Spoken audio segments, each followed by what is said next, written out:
ముగ్గురు 10 సంవత్సరాల పాటు దండకారణ్యంలో సంచారం చేశారు.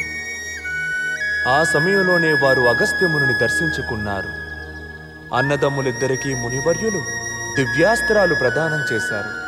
వైష్ణవ ధనుస్సు, అక్షయ తూనిరము సమకూరుటతో ఇప్పుడు శ్రీరామచంద్రుడు అత్యంత శక్తివంతుడుగా మారాడు. అటు పిమ్మట ఆ ముగ్గురు చేరుకున్న స్థలము పంచవాటిక. వనవాస కాలములోని 13 సంవత్సరాలు గడిచిపోయాయి. అయోధ్యకు తిరుగు వెళ్ళు సమయము చేరువైందన్న ఆనందముతో సీతాదేవి లక్ష్మణుడు ఉండగా శ్రీరాముడికి మాత్రము ఒక చేదు అనుభవం ఎదురైంది.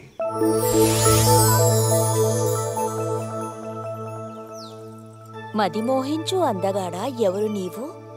ఈ కారడవిలో ఏమి చేయుచున్నావు? నేను దశరథపుత్రుడను శ్రీరాముడను దేవి. తమరెవరు? నేనా?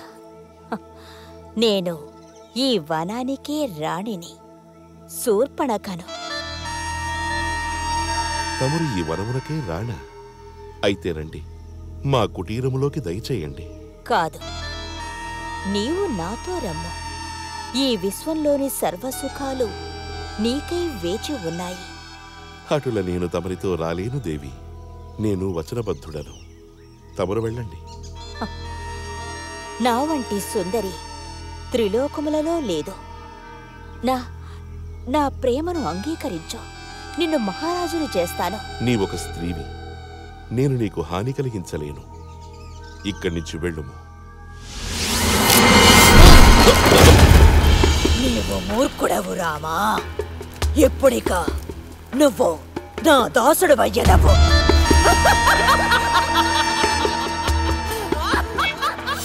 చాలించుము.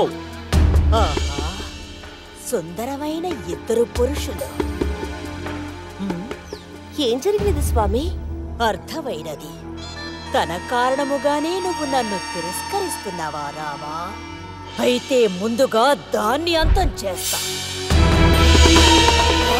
లక్ష్మణ, మేము స్త్రీలను పసిపిల్లలను హతమార్చము. అందుకే వెళ్ళిపో ఇక్కడి నుంచి. ఇక ఎవ్వరూ నీ అందానికి ఎర్రగా మారరు.